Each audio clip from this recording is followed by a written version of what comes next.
It's the Pod and the City Weekly Roundup. I'm John. And I'm Amanda.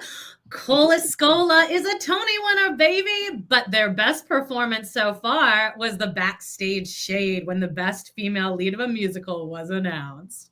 The Wicked for Good trailer finally dropped, and during Pride Month, baby. This is a major win for all the Gelfies out there and validation for those hours spent writing fanfic. And Hugh Jackman's ex announces an upcoming memoir. And we can't wait for those fork found in kitchen-esque reveals about her theater-loving ex-husband. No way. All that and so much more on this week's episode of the Pod in the City Weekly Roundup.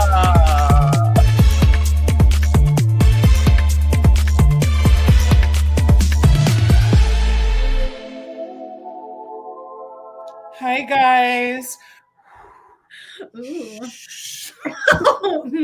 We both had a baby in our thing back to back. A baby? We both started out one of our things with da da da da da baby. Oh.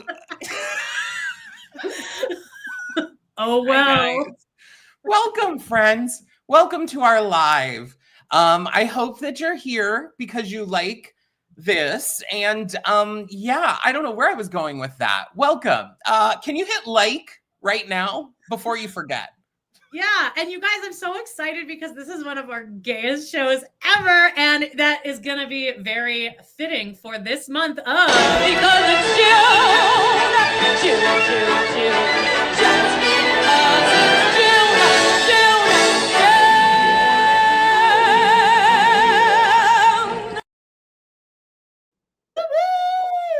I have choreo for that bitch. Baby. Yeah, you're dancing during okay, that. You know what I forgot? Hi, friends. Hi, Julie. Hi, Danielle. Hi, Rebecca.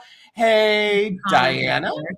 Hi, Florida Stanley. Hey, Sarah. Hey, Heather. Hey, Monique. Hey, Wicked Witch of the West. Hey, Jen. Oh my God. Did you guys watch the Tonys? Because I actually watched it live. Y'all. You texted me in the middle of it, and it was like referencing something that had just happened. And I was like, oh, it's like we're watching it together. Now, I did miss the first about 20 minutes until I realized it was on. And I was like, oh, wait.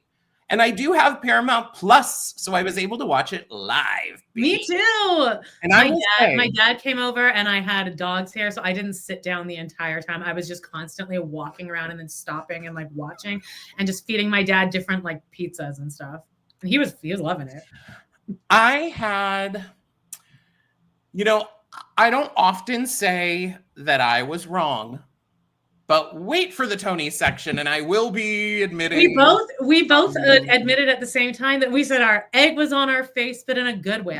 Give me more of that egg on my body. Baby, I was living. Okay, here's what else I'm living for. If you guys didn't know, we're also doing lives on Fridays. That's not the right picture, but every Friday, same time, we're doing that. And just like that, season 3 live stream. Now, fingers crossed that this week's episode is better than last week's. But if you want to see the shit show that was last week's full recap, check that out too, because our drop date for that is Tuesday. Here's our week. If you're one of our fabulous Patreon members who this week on Monday got to watch this and got to watch Smash No Chemistry. Chemistry. Yeah, No Chemistry. Got to watch that on Monday. Then on Tuesday, we get the GP, general public release of Pod in the City. Wednesday, you're here with us live. Thursday, you can flick your bean somewhere else. And then Friday, get back here for that live, baby, because we love having you in our comments and all that you guys are writing. So we love it.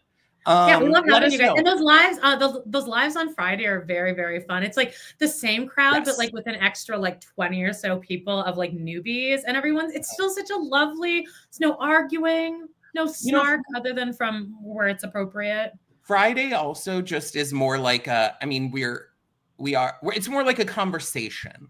Yeah, we don't have to plan anything. Hanging out. Although I still have full diarrhea the whole hour leading up to it, as always, because every time I go live, I want to shit myself. I think Amanda uses a bedpan under her seat. Yeah. Okay, before things really get going, now that we're hitting the 5-star mark, I would like to say that Pod in the City is completely against ICE and everything they're doing in the United States of America. I'm sick of it. Stop it. Stop the bullshit, you fucking losers, and let people live. Suck a dick, ICE. We'll take you up here in Canada. Me and Brad went up to Canada. We drove my dog up here to live with my dad. And Brad forgot his passport and driver's license. And we got to the border and I was like, are you fucking kidding me? And they're like, they had him write down his name and his social and his birthday. They're like, all right, you can go. I was like, so yeah, we'll take you over here. We'll take you up here. Apparently. Well, lucky for him that he had white skin, because that seems to help you out a lot. He's pretty charming too. All right, let's get into some. Sorry, I didn't mean to bring the thing down, but there's 15. All right, well, let's keep it up now. Let's go to some topics. Get it while it's hot. Topics. Guys, last week, let us know right now in the comments. Did you watch the Wicked for Good trailer and did you like it? Did you like it? Because we were gonna go live. John even made a thingy for it. And then they kept fucking around with our hearts. And then I was over it. And my bra was off, and my makeup was off, and I wasn't putting them back on. They were pushing it back, pushing it back, pushing it back. And I watched it, and I thought it was good. Yeah. Unfortunately, I'm just like, okay, give me the movie at this point. This didn't make didn't do anything for me. It was like, oh, I heard tiny snippets of them singing for good. And then people are trying to dissect whether this one part in the song is her singing No Good Deed. Could fit into this. I'm like, well, yeah, because it's probably in the same key as a lot of the other songs. And and Steven Schwartz is probably a lot of different same chords over and over. I do believe that probably is that piece, but I'm ready for the movie. One thing that was cool was during the Tonys, they did show another trailer, an extra one. I'm so excited. I'm obviously so buzzing. Yes, of course. I cannot wait. I think what's going to be really interesting though is this one it takes a darker. It's a lot darker in general, and so that'll be really interesting because all the bad. Spoiler alert, guys, if you have no idea what happens in the second half of the musical Wicked, lots of bad shit happens. It's giving an Into the Woods vibes where you're a lot of the songs are in minor keys, so it's kind of downers. But I love Couldn't Be Happier. I personally love the songs in the second act. Amanda hates them, but I love them. Okay, here's my thoughts after watching the Wicked for Good trailer after edging for a week and then 2 days and then hours. I was like, oh yeah, there it is. There was Act 2 of Wicked. And also my second takeaway was I don't think I know the second act very well. I think they're gonna also change it too, because we'll see. We'll see. It's obviously going to be amazing. I also heard that Ariana is saying that she doesn't want to do as much press this time, which I actually think might be beneficial for, because that first press tour was really teetering on the edge of all of our patience here. I'm going to just leave anyway. They did show her in something. Oh, the pre-video. Okay, so what happened was, last week they dropped it. As Long As You're Mine. I don't like it. So minor key? That song is going to make me literally come in the theater. Pardon my French, but my God, the two, Jonathan Bailey and Cynthia Erivo is going to be by Panic in the most. It's going to be hot. Craziest. They better be kneeling with their private parts this close to each other, because that's the sexiest. This is what I'm expecting. In the musical, they get down on their knees and they are and they're both short too. They'll line up really good, I think. Oh, yeah. I'm going to be horny. I probably won't be, actually. I'm going to be edging, and I'll wait till that moment to just let it. Any gays, guys, hit share, hit subscribe. Yeah. Hey, maybe you're new here. Did you guys like the trailer? I mean, I see a lot of people are saying they liked it. And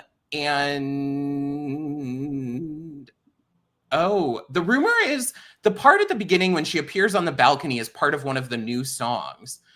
I had heard that Glinda was getting the new songs. You know what I also heard? Sorry to make a swift change. Last week, maybe, I was saying The Kiss of the Spider-Woman with Jennifer Lopez might actually be good. Hey, guess what they did? They took all the songs away from everyone else but her. Wait, is that going to be on Broadway or is that a movie? A movie. They're making a movie of The Kiss of the Spider-Woman but this was previously written. Well, no, I know. That, like, the men sing beautiful songs, and they've decided, you know what? We need to give Jennifer Lopez, who can't sing, all the songs in the show because she's a vain douchebag. Now my excitement for that movie has completely. I was never excited about that. I was semi-excited. I was like, oh, J-Lo in a part that makes sense, a role that doesn't sing a lot and just like is like stand there. Look at me. I feel like that's a Candor and Ebb show, and Candor and Ebb wrote like Chicago, Cabaret, and they're like, and I feel like no one ever does Kiss of the Spider-Woman, so to me that indicates it's like not very good. It has good music, but the story itself is like about he's like in jail. Two men in a prison cell, like, and one of them is gay, I think. Gross. All right. During Pride Month. What's next? Speaking of Pride Month. Speaking, oh my God. Okay, Deborah Furness, who is Hugh Jackman's ex-wife, it is being alleged that he is offering her bajillions of dollars to not out him in her new memoir. It's going to be the least interesting part of the book, honestly. Or the least, you know. I mean, you guys, the thing is, as a gay, I do believe that we should not just call effeminate men gay, but like, you're not telling me that Hugh Jackman is straight. Like, no, to be fair, a lot of these pictures that I've gotten are stills from him performing in The Boy from as Oz. a gay man. So he plays a gay man, Judy Garland's ex. That's why I was prefacing it with like, yes, just because he acts effeminate, that is not why I believe this man is gay. Allegedly. I don't know. What are your guys' thoughts in the comments? Do you think Hugh Jackman's gay? I feel like musicals way too much to not at least be really bi. My favorite comment online was Sutton Foster, by the way. What's gayer than that? My favorite comment was like someone online being like, well, if Hugh's gonna pay off his ex-wife, he's gonna need to pay off every other person in the entire world, because we all know, baby. We all know. Yeah, but she apparently like did an interview, or she made a statement saying like, no, like everyone thought that she seemed to be going with the same train of thought as us. Like, well, we're going to break up and I loved him, but I thought this was his time to come out. And then he started dating Sutton. And like, she's like, I knew about it and it sucked. And I like had to stay silent. And I'm like sick of staying silent and defending this mofo. So him dating sad. Sutton Foster is like probably the faggotiest thing you could ever do. This woman is fabulous. She is, but again, Deborah, you're a beard too, right, sweetie? Well, yeah. We know that. Well, right. But a beard can be jealous of another beard. I mean, one beard leveled out the other one. All right, All-Stars. Quick dip into RuPaul's Drag Race All-Stars 10. Unfortunately, I am very excited that this next week there's a new bracket. A lot of people are dogging the next bracket, being like, oh, this one's going to suck compared to the second bracket. Who knows? Maybe it will. Maybe it won't. I will say, controversial opinion, Mistress Isabel Brooks comes off as a mean girl, and I'm glad that I don't like her.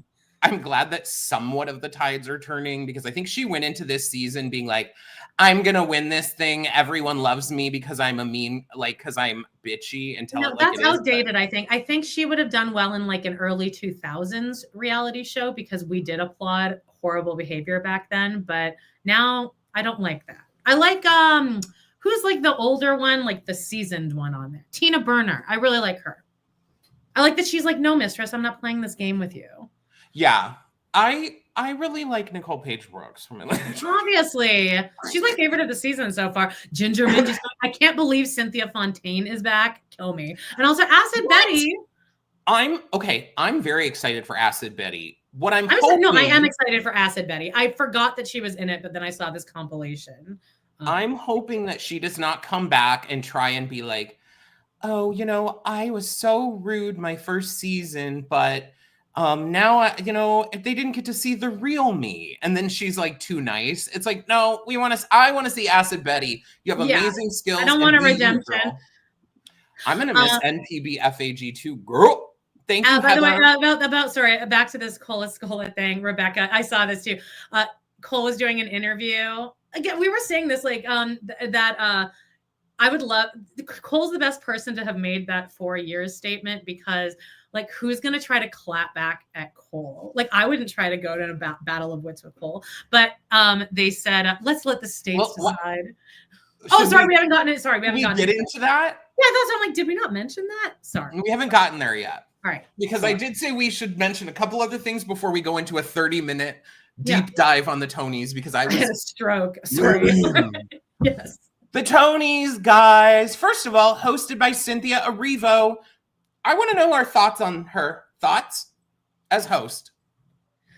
Well, my thoughts were that I felt very comfortable the whole time, and I wasn't like, usually a lot of awards show hosts, I feel like I'm nervous for them, or they're very nervous. And she was kind of walking around like, yeah, so what? This is just another Sunday for me. You know what? I actually would. I like that thought, because my first thought of her was like, she seems just like, she comes off as like someone who's very grounded and serious as an actress and their craft and stuff. She's amazing. Trust me. Oh my God. She was funny too. She delivered her jokes really well. I would agree, but I think my initial thought was like, oh, she doesn't really give host energy, because that's more of a higher, like more of, I don't know, higher energy or something. Yeah, but it worked kind of. Yeah, when you say that she just was there comfortable, I kind of, you know what, I appreciate it more, because I'm like, you're right. She just is very grounded in herself, which you don't typically see. Yeah, because you get Ariana DeBose going, Angela Bassett did the thing. And that was the opposite of me feeling comfortable for someone, and that wouldn't stop. Cynthia, from start to finish, I was like, she's got this. Cynthia's singing in every part, even like the dumb shit. I was like, at the end, I said this on Monday, but at the end, when she closed the show by just being like, now I'm going to sing and I'm telling you, and I'm not even really going to be trying when I do it. Well, that was like, she probably put less effort in that than you did when you used to sing that at karaoke. Well, I was drunk. A couple of parts that I really, as far as her, things that really stuck out to me, the In Memoriam, they sang Tomorrow, her and Sarah Bareilles. I sometimes feel like I dog out Sarah Bareilles, because like, I love Sarah Bareilles. I love her too, and I love all of her music, and I love Waitress. I just think like, did you need to be in Waitress? That's my only opinion. But whatever. Well, Lin. Whatever. What?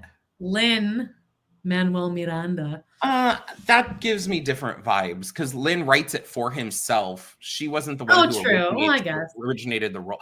Whatever. I'm putting semantics in here.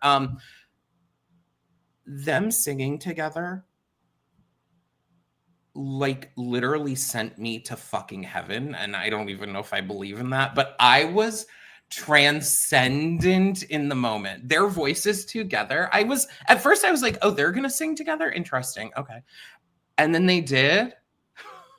I think Cynthia's really good at like, I'm bad at this, of figuring out how to blend her voice perfectly with someone. Like, no matter who it is, she can match it really well. The two of their voices blended really.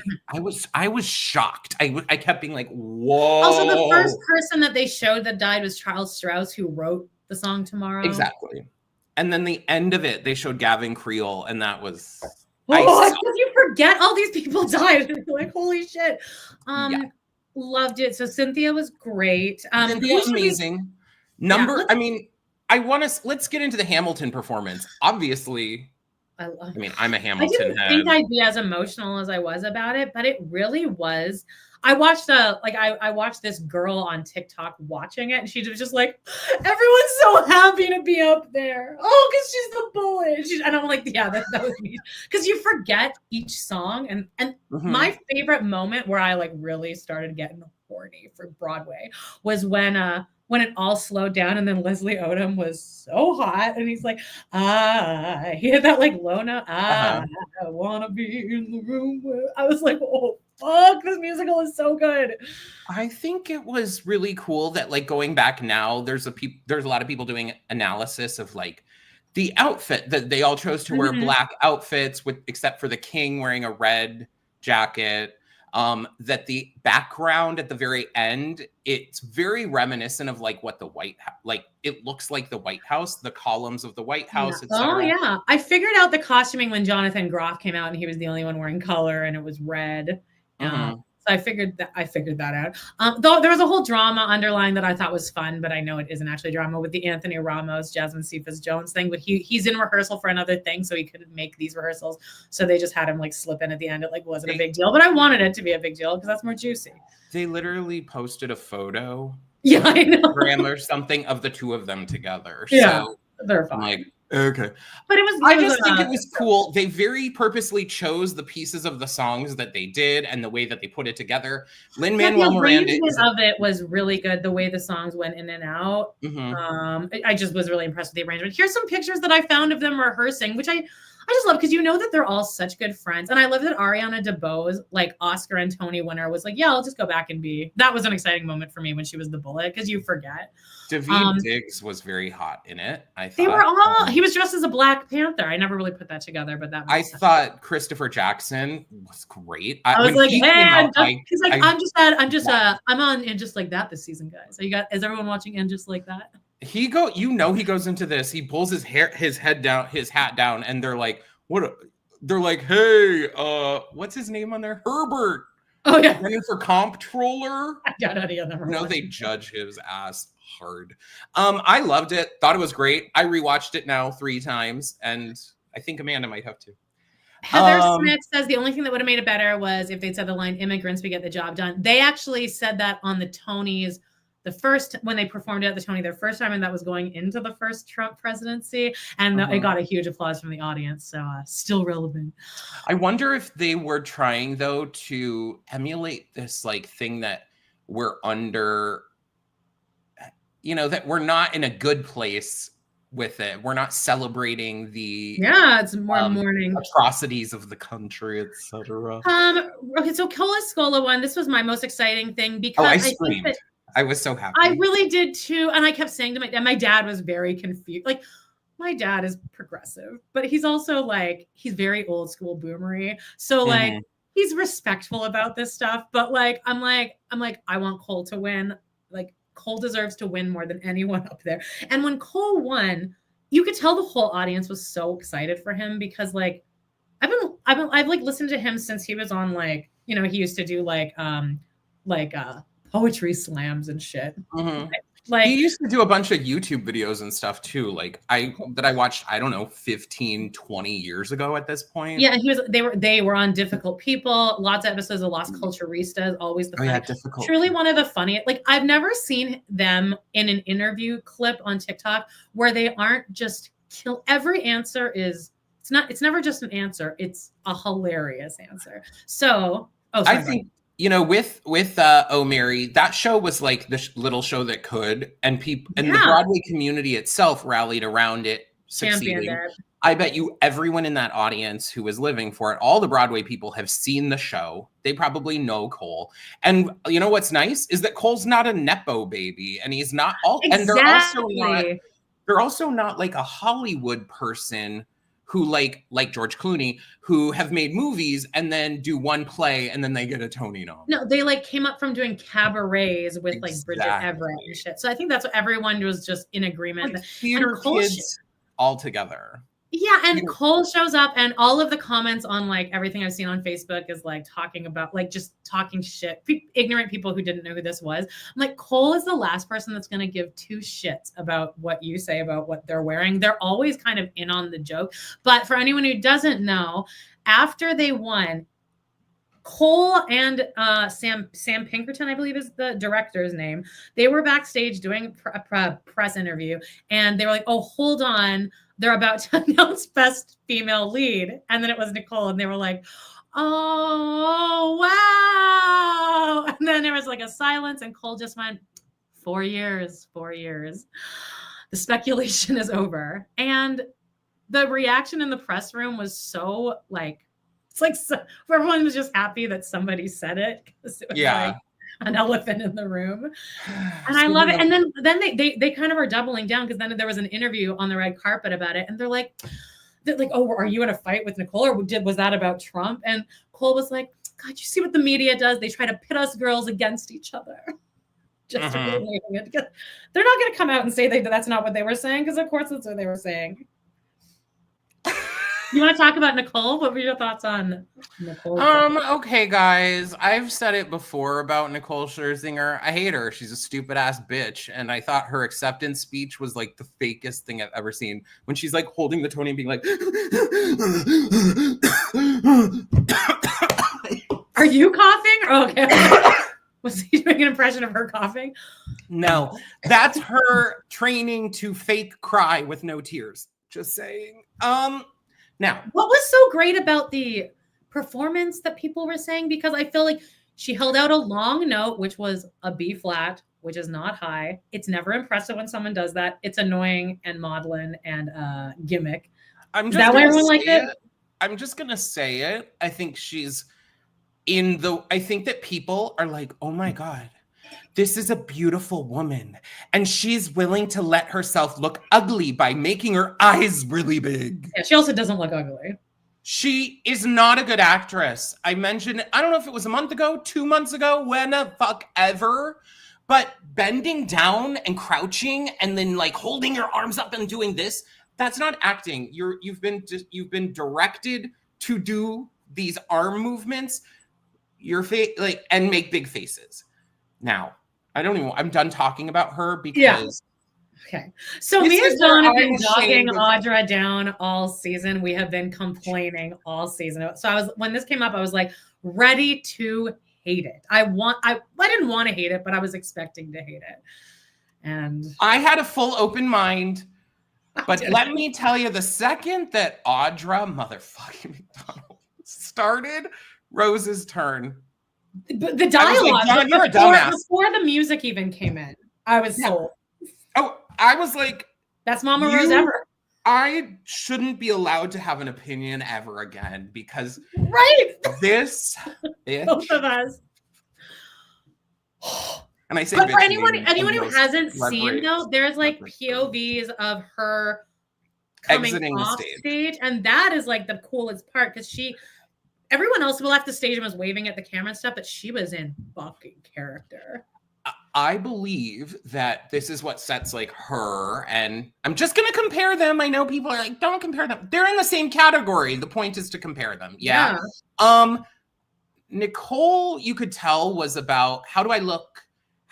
Now this is, and I hate to be this way, I'll admit, I think I'm probably more in Nicole's style of acting when I perform, because you're thinking about how you look in the moment and how you're commenting on yourself. You're like, how do I sound the right way to emote this, as opposed to Audra, who was, I am a mother of 2 children I've wanted this, and they've taken this in a way that I gave them, but guys, I was full body chills the whole time, even in notes where I was like, I don't love the way this sounds, but I disagree because I like those better than her singing.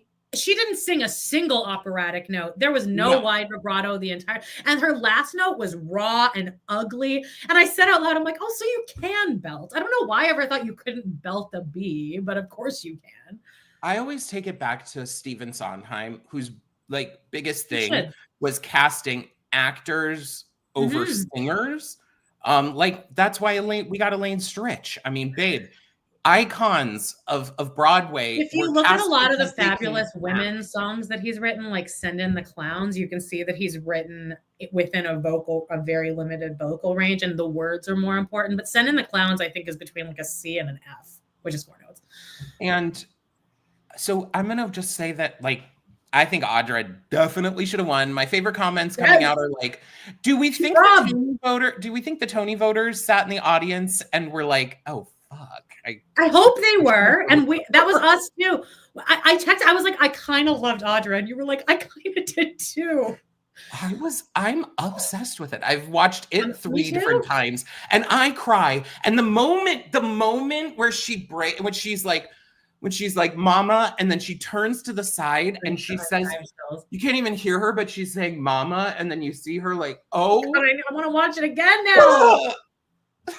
It's great. Honestly, like, I think it's the best anyone's ever performed, other than Bette Midler. I really do love Bette Midler, but like, if you watch Bernadette doing it, Bernadette's acting, but like Patty, I think might be the worst acting performance of that, because all she's doing is screaming. And like, how much louder can I sing? How much can I scream this?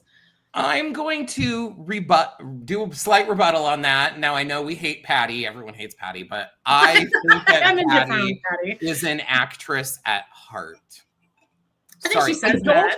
I refuse to believe that Nicole Scherzinger acted and sang the role of Norma Desmond better than Audra McDonald acted and sang the role of Mama Rose. I refuse. And I 1000% believe that it has to do with Nicole's views on being a conservative twat. And that she is actually a good point, yeah. Her proximity to whiteness as opposed to Audra's, and her beauty in a way of, oh, this beautiful pop star is going on stage and willing to be covered in blood. Oh my God, she's such a revolutionary. The lead guy in that looked pissed when he didn't win. Oh, speaking of which. Oh, you think? Yeah, Darren Criss won. And all week I've been John was the one that let me know that he is. Well, you said, how long until Darren Criss cheats on his wife? And I was like, wife? You're like, yeah, he's like the straightest guy ever. And then all week I've been sending clips of him and being like, this man. He gives me total straight guy in theater. Now, I do believe he's probably kissed a guy at a closing night party, but that's it. He's too earnest, and I still do think he'll probably cheat on his wife. But sorry, not sorry. If he hasn't already. Okay, but here's some more Broadway news. Non-shocker. Yeah. After the Tonys, we usually get a whole slew of Broadway closing announcements, and Smash has 1 week left. You got 1 week, so that sucks. Hey, Gabriel, I agree. Gabriel wrote, okay, not too much on Sunset Boulevard, please. I love it. I'm sorry. I do think what they've done is cool with it. I'm going to say, as a Broadway hater, it gives me similar vibes. So now this man, Jamie Lloyd, the next story, you could put it up right now. The next thing is he's doing Evita in London. I love this. Rachel Zegler. You don't like this? I think this is such a cool idea. Because she's for the people, and then all the rich people in the audience don't get to actually see this live. The city's probably going to hate it, though. I think that this is interesting. I think, though, that people were speculating. Okay, so, guys, in case you don't know, Rachel Zegler is going to be playing Eva Perón in a Jamie Lloyd-directed Evita in London at the London Palladium, okay? They filmed her recently performing "Don't Cry for Me, Argentina," I believe. There's a few different shots because they've been doing previews or rehearsals all week. So I think this is what the show is. Some people are saying that this might be the reprise at the beginning of the second act, which kind of makes more sense. Because if she sang this inside the actual theater, the end of the first act, and then started the second act on the balcony, reprising it, and then coming back into the theater. No, she was singing the whole song. Unless she sings the whole song again at the top of act 2. I don't remember it at all.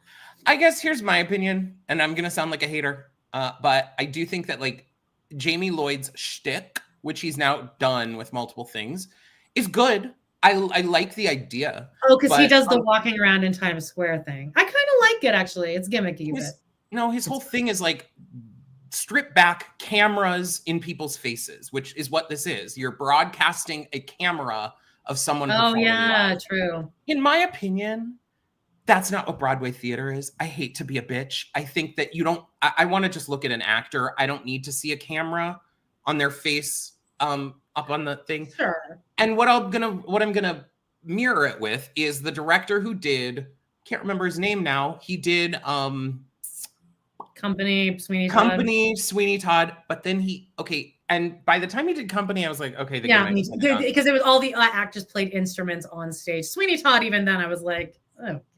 Oh, I liked it in Sweeney Todd. But then he also though directed the revival of Color Purple, and they didn't play instruments, and that was amazing. So maybe if Jamie Lloyd, maybe with Evita, Jamie Lloyd will kind of like switch it up a little bit, and then it'll be like, I don't need to see a strip back.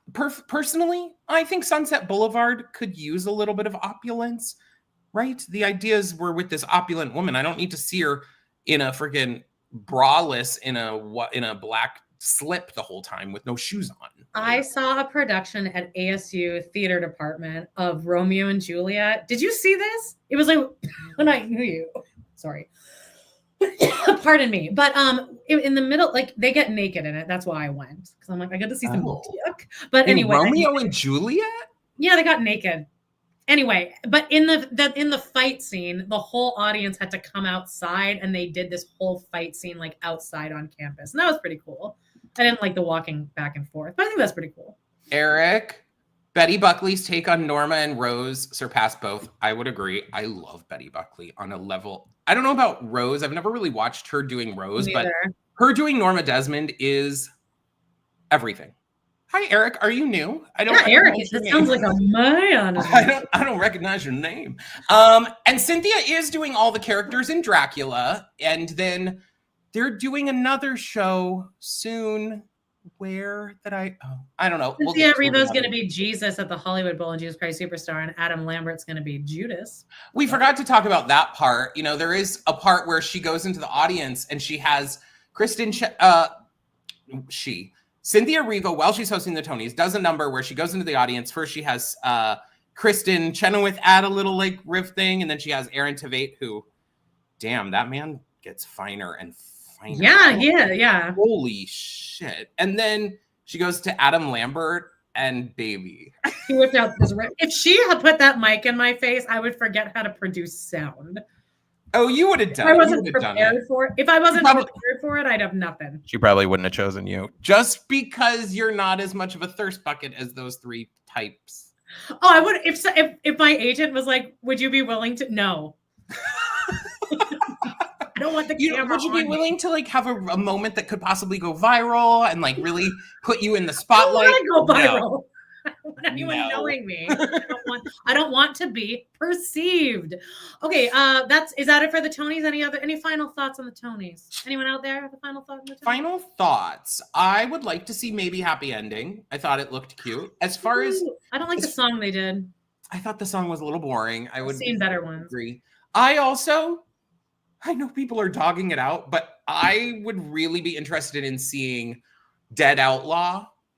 Oh, I didn't like the song you did for that either, but I know their song was a little boring, but I kind of was like, okay, what's this going to be about?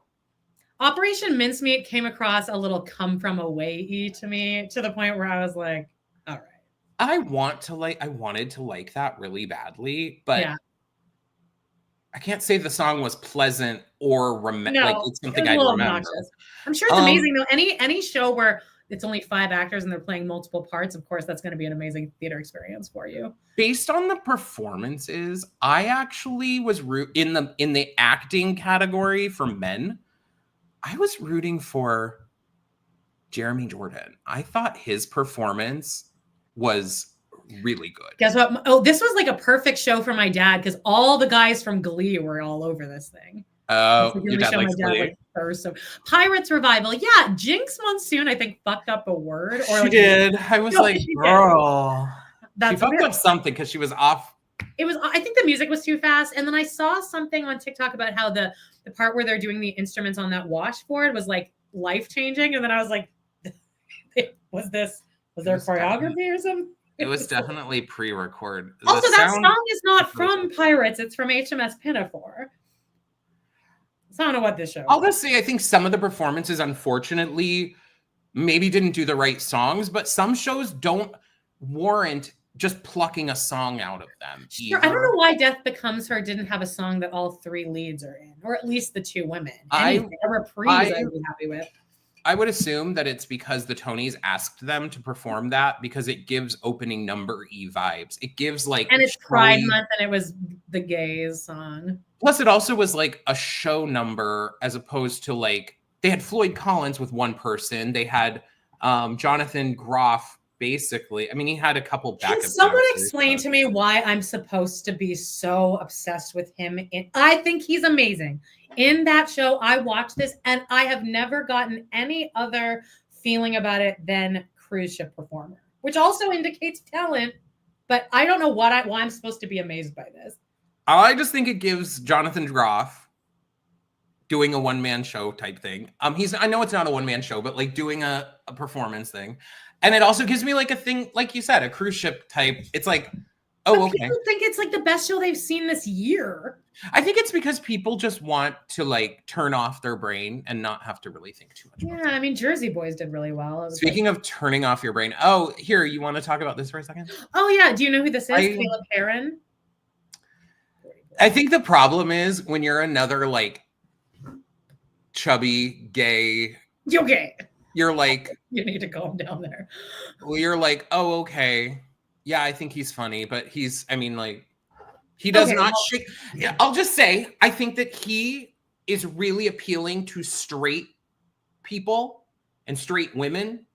You don't think gays find Caleb Heron funny? I think that Caleb Heron is gay, yes? I think, yes. Okay. I think we are him. So it's like, oh, this isn't groundbreaking, but like to a straight person who isn't around gay people a lot are like, oh my God. It's like, I am you. Yeah, I guess he reminds me of a lot of my gay friends because all of my gay friends are very funny and quick like that. I guess that's what I'm getting at is like. Well, either way, he got an HBO special, which I think this is another example of a Cola Scola where he's just been working his way from the ground up too, like with podcasts and stuff. So I'm just happy for him because like he's not a Nepo baby either, Joan. There you go. Another point. As far as I do like him. I like Brittany Broski too, and they're like co-host. And I like that third co-host too, that girl. I don't like Brittany Broski. Why not? I think she's performative, and I think she's kind of full of shit. Just saying. She's from that one meme from like years ago where she's like, I think she used to be better. You don't like her because she lost weight?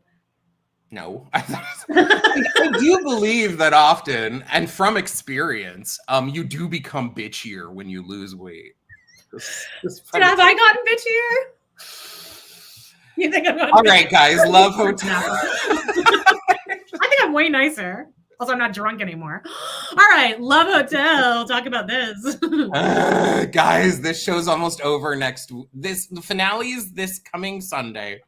Locked and loaded to see no one end up with anyone, but allegedly Luann is engaged. They're engaged, right? Here was the big thing that happened. Okay. Shannon, who has been dating Earl the whole time. Earl is this man who has a home in Florida and in Georgia, and he's like likes to go on his boat and blah, blah, blah. Shannon is, as we know, an uptight OC woman. I like Shannon. I like the level of mess she is, minus the DUI. Sure, but they don't call her Storms for a reason, Rebecca said. Girl, I'm going to say that they are probably not a good match. Well, what happened this episode is this was, I guess, filmed when there was a hurricane. I think it was Hurricane Helene was going to hit Florida. And Earl was like, fuck, this could hit my home. And Shannon's first response, now, Shannon loves to be a total bitch in a way that's like, do you think before you speak? Do you think at all? And this is coming from me. I've only seen 2 seasons of that show, and on both seasons, she was like the underdog very much. So I've never seen her in bitch mode. Yeah, well, this was similar to when he's like, why are you giving me this? I don't eat vegetables. And she's like, you don't eat vegetables? You don't eat vegetables? Well, on this one, he's like, Yeah, I'm just really worried it's gonna hit my house. It's like, you know, I've had trouble the past like couple years. Like I thought the hurricane was gonna hit, and she's like, "Well, why buy a house there then? Why live there? Why would you live there if you're gonna get hit by a hurricane, Earl? Why would you live there, girl? Are you stupid? Everyone who lives near the water should just move. You live in California, honey. She lives by the water. Your Are there house hurricanes could over fall there? off of the earth or into the ocean tomorrow. What are you talking? Fires. Anyway, she's just a type of person who has some demons that she needs to work through on her own, but is definitely like, I want things the way that I want them, blah, blah, blah. Well, what happens is she invites Earl to move into her hotel room with her for like the rest of the show, which is like 48 hours probably total filming. Okay. And they're like, oh yeah, move in. He moves in and he's like, fuck, I'm so worried about the thing. And I guess Shannon goes out to dinner with the ladies because they let the 4 women go out to dinner, but they make the men stay at the hotel because they're all sequestered. They can't leave the hotel. Oh, all right. The women get to go out to these like fancy dinners, like, and they literally put in a clip of Shannon standing on a chair, waving around like one of those sparkler things. Okay, for reference. And Earl's like, Earl ends up leaving the room, not coming back. And his explanation to Shannon is like, I thought that you should have been there for me because the hurricane might hit my home. And she's like, well, why didn't you say that? And he's like, I shouldn't have to say that. And then all the women rally around Shannon, and basically her and Earl are broken up now. So the one couple that could have possibly pretended to still be together at the end, it's now like, so now you're going into the last episode being like, well, I don't think any of these women like any of these men. I don't think they care.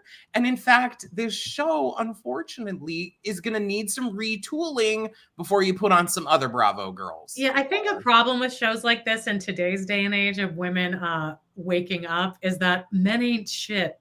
So like, it's maybe that's what the show is about, is them at the end realizing I choose me. I think it's that ultimately they cast 4 women who haven't, not to be mean, but not on any Bravo show, have not once exhibited being in a good relationship with anyone. Every one of these women have been through tumultuous, rough relationships where they're the types that would just almost rather be alone. Like, is that horrible to say? Anyway, what are your guys' thoughts on Love Hotel? Do you guys hate it?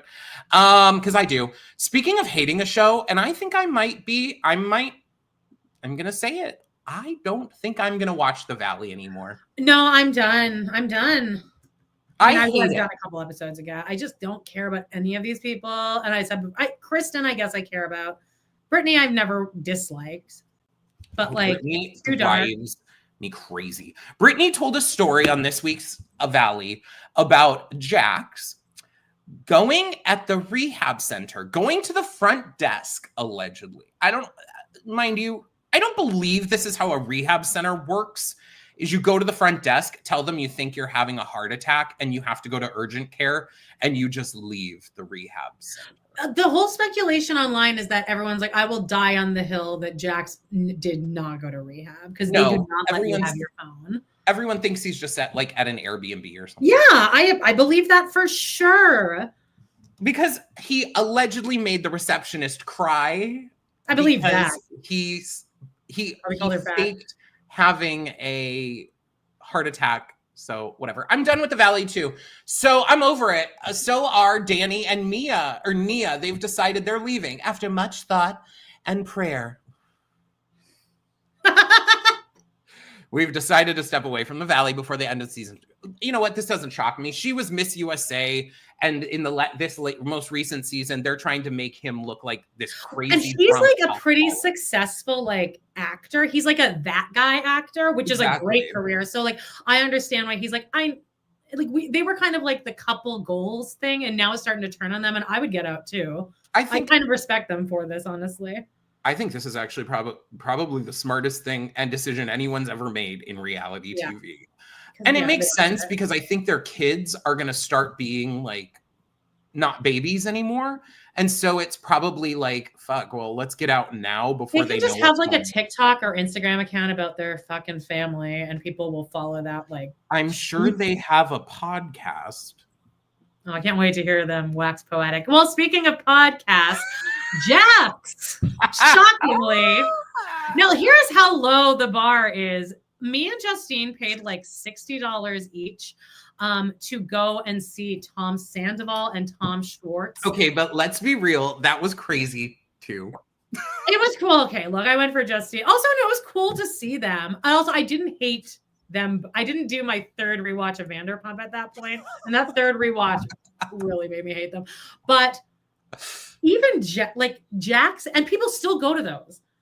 Jax, these thirsty, trolly fans wouldn't even buy a ticket to Jax. And to that, I say, thank you. We're doing a little better out there, society. So his tour is canceled, the podcast tour. I saw a clip of him doing his tour, and I believe it's in his hometown, which is... I saw that too. And people are like, woo. It was the most pathetic bullshit I've ever seen. I was like, huh?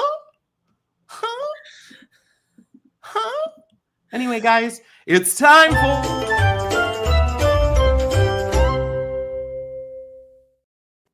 By the way, Florida Stanley says, I don't understand why he's still on the network and going to BravoCon. It's because Bravo champions toxic men, sweetie. Bravo's, like, let's be real, Bravo is terrible.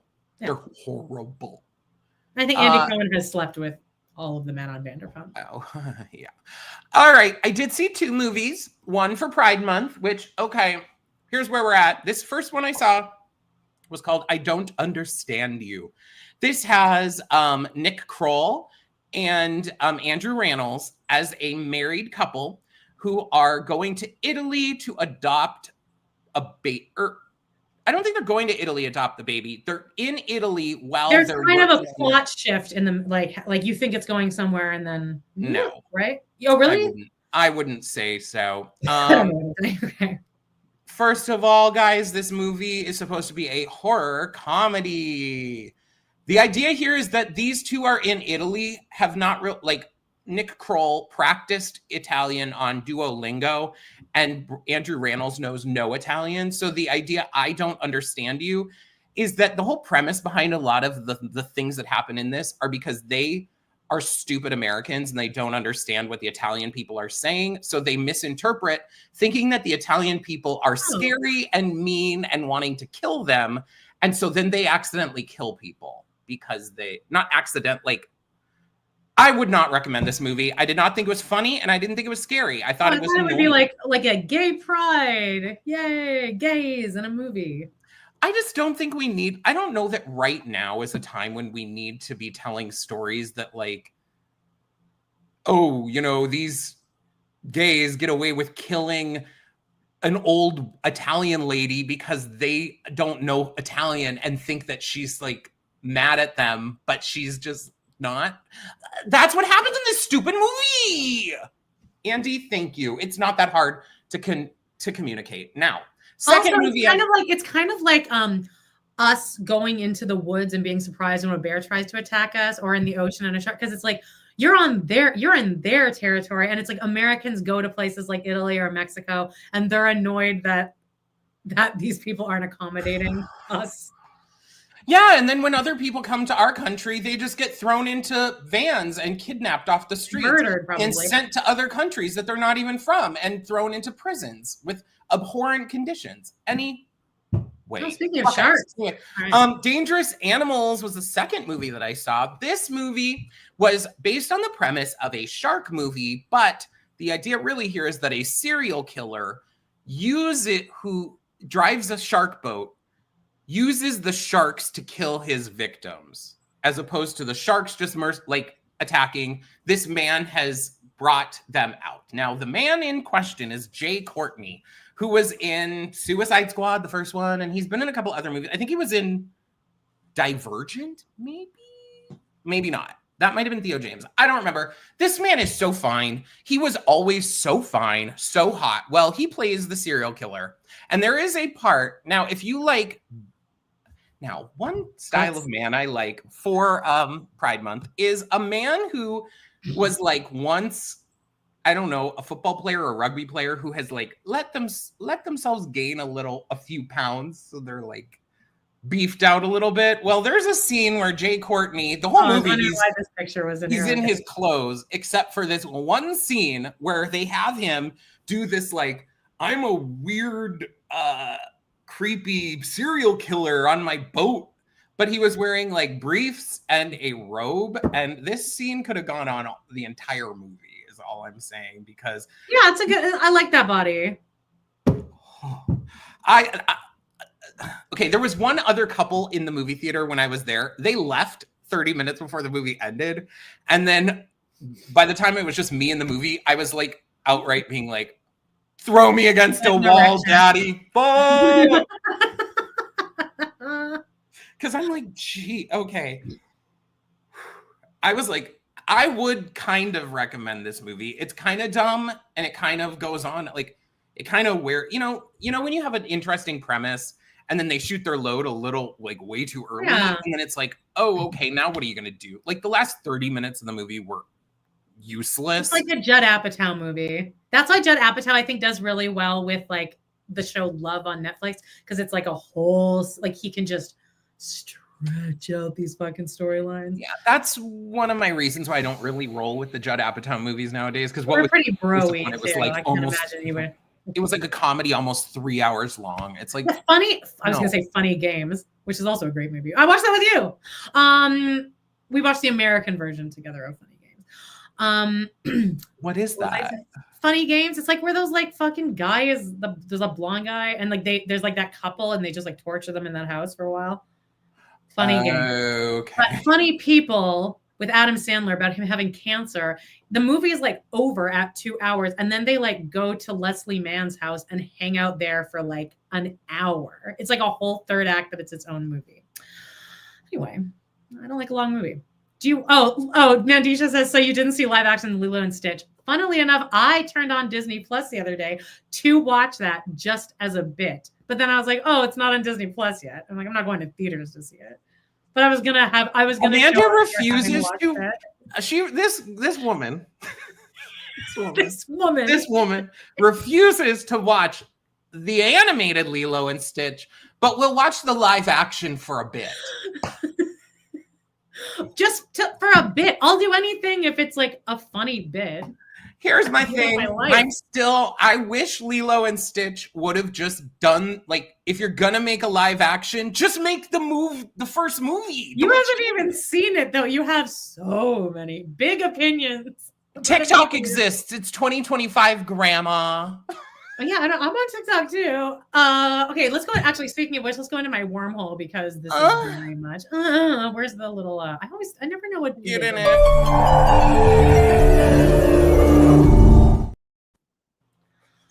All right, so this is just kind of back to. I always love the like dead pause of sound after it. Well, because you can't tell like when it's actually over. Like you can't tell if like the audio is actually going to cut out. StreamYard. Anyway, the animated one is a literal masterpiece, says Gabriel. So maybe I should watch the animated one. I've never seen that. It's so Gabriel. Tell her she has to watch it for a bit. Like, well, right now I'm watching Flatville. So you can't take an hour and a half to watch Lilo and Stitch. Not when I'm on a binge. I found a binge and I'm in it. Me and Jody guested with Dr. Adam yesterday, and we had did a Flatville episode. That? Dr. Adam, he's like another Sister Wives, the Sister Wives professor. We did a crossover, and then he came on and explained things to us like we're women as a man. Anyway, he mansplained everything to you. He did. It was called a mansplaining the manosphere with Dr. Adam. Anyway, here's my wormhole. I wanted to just like Broadway. I was in a Broadway mood this week, and I watched the pro shot of Legally Blonde. This is on YouTube. Now, when they aired this on MTV, it was 2009 or something, and I was such a hater. I was like drinking the haterade, and it was concurrent to Legally Blonde, The Search for Elle Woods, which I fucking hated that show. So I was just very against Legally Blonde. Oh, I was 1,000% locked in for all of that. Well, I probably rolled my eyes hard at you talking about it then. Loved the show. I think that that was great. When she sings the song Legally Blonde, I cry. I weep. I love the whole show is great. And if you watch it, like Orphe, the woman who plays the Jennifer Coolidge part, she's great. Christian Borle shows up in his OG Christian Borle form where he's likable and not roided out. So good in it too. So good. But when they originally aired this on MTV, they did it in this weird way, which I guess why they do it like the other live shows where they're like, here we are backstage and we're between scenes. And it was just really cringy. But they don't, if you look at it on YouTube, they cut all that out. You can just find this. It has lyrics. It is so good. Everyone in it is amazing. It's so funny. Annalee Ashford's one of like the girls up here. She has the dog the whole time. So guys, check it out. It's like free. I love it. I love Legally Blonde. I they think wrote they same writers as Bat Boy, and Bat Boy is one of the shows they're doing at City Center this It's also was directed by Jerry Mitchell. And I'm sorry, Jerry Mitchell knows how to direct a damn show. Oh, yeah. And also I watched the pro shot on Disney of Hamilton, and goddamn, so that was why like it was fresh in my head when that thing happened on the Tonys. And guys, show's so good. And I just want to talk about Jonathan Groff because I'm also drinking haterade over Jonathan Groff because I think that musical looks like dog shit, the Bobby Darin one. But him as the king, I think I have so much reverence for his performance in that because he is so still and the comedy is like in his vocal inflections. And I'm just very impressed with how, do you agree? Do you think he's the way that should be done?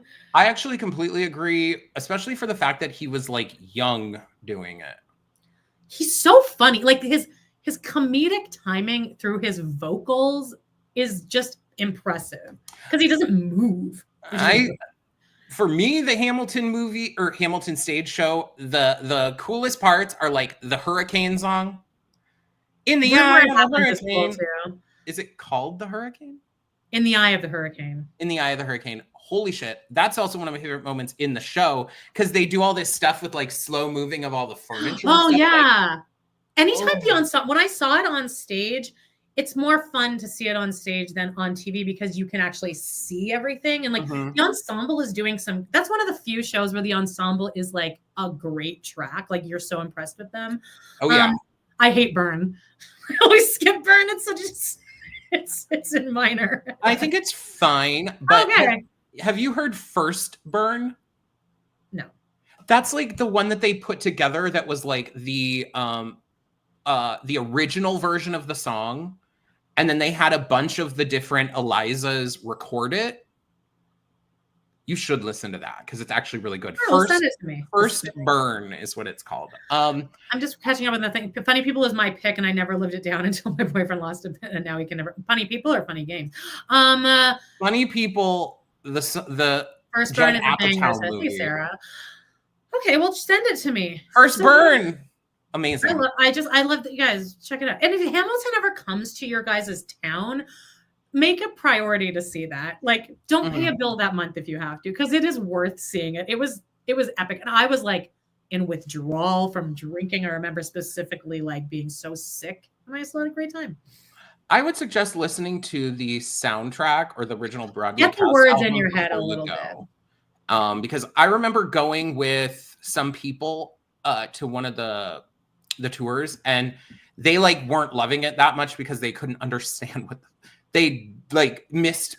Oh, for sure. Words. They should almost have it like an opera where they have text. Like, but if it comes to your town, they always have a Hamilton lottery. Jody was all over this when it came to Calgary, but like they'll always have a lottery where you can buy good tickets for like $30 or something. So you just download the app, check it out. It's always touring. All right, I think First Burn is on iTunes. I think it's really good.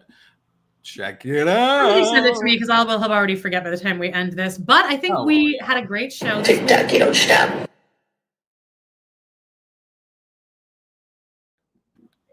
Let's end it out with. I have literally one thing, and it is this guy who's like, I'm gonna twerk doing a handstand. I'm gonna do a handstand and see if I can twerk or something. Oh wait, let me look. Okay, I was like, and you need to bring some butts this week. All right, he's just on the beach twerking. I mean, here's 2 photos. It doesn't really do any difference, but like, girl. You should just put up this picture again. You got more excited about this fucking honey. Yeah. There's something for me about like, you know how he still has this like, oh, you want me to go back to it? Here, yeah, sorry. He still has like a V line here, but he has like kind of like a, I wouldn't even call it a tummy because he has full six pack in some of the moments he has like a six pack, but anyway, that's it for the week, guys. Yay, we did it. And congratulations to all the Tony winners, except for Nicole Scherzinger. Audra was robbed, even though it would have been like, what, her 20th Tonys? She was still 7th, I think, but she was robbed because Nicole didn't deserve it at all. F that dumb bitch. And ending our show, I will say no one is illegal, and I hate ICE, and anyone who supports Donald Trump needs to go just somewhere else. Go, you suck. You suck. You're a loser. You're a big freaking loser. You're a loser. I love you guys so much. But if you're here, you're family. And you're I love you. Probably not a Trump supporter if you're here. We do love you guys. Please stick around afterward and leave us a little comment, a review, not a review. God, don't leave us a review. Please, God, don't leave us a review. Please leave us a 5-star review if you yeah, you can do that, but I don't want to know about it. But also just check out our Patreon. This week we did Smash, and then also we do Vanderpump Rules. We do a lot of fun stuff like that, and we do early ad-free episodes. This week we did And Just Like That, season 3, episode 2, The Rat Race. It was a horrible episode. The show sucks. Hey, question for you guys. If you feel like staying on YouTube right now, can you go watch our video that we put out yesterday, our And Just Like That recap, episode 2? Because we'd love to get some more views on it. Just throw it on in the background. Just put it on mute. It doesn't matter. And then also make sure that you join us on Friday, 2 days from now, at this exact same time, guys. 2 p.m. Eastern, 12 Mountain. And we're just going to shoot the shit about And Just Like That. You don't even need to watch the show because we're going to drag it. Now, I did see they have the synopsis up. Okay. You want to read it? I still have 10 minutes. Do, because I was like, oh boy. It is called Carrie Go Lightly. All right. After surprising news, Seema decides to accompany Carrie to Virginia. Charlotte worries about missing favorable networking opportunities due to her motherly duties. She should like lure Wyatt into like a barn and then like set it on fire. And then all problems are solved. I hope that means episode 3 is when her and Aiden break up. Yeah, me too. So I see there is an accompanying article here, and it says by Forbes, viewership for And Just Like That is down again in season 3. It's even worse. I'm sure Michael Patrick King is going to have something bitchy to say about it, but we'll talk about it on Friday. But for today, thanks, guys. And everyone go watch the Tony Awards. It's on Paramount Plus. This was the best Tony Awards I've seen in maybe my lifetime. The one with Ragtime in it was really good. I thought it was really great. It was great. Hey, Wicked Witch of the West. Thanks, babe, for playing our videos in the background when you go to sleep. I hope you don't wake up like, yeah, that's what we want. Being like, ravenous for big butts and stuff. Like, do you wake up and you're like, oh my God, gay sex? Oh. I am. All right, well, also, thanks for joining us on this month of Because it's June. Just because it's June.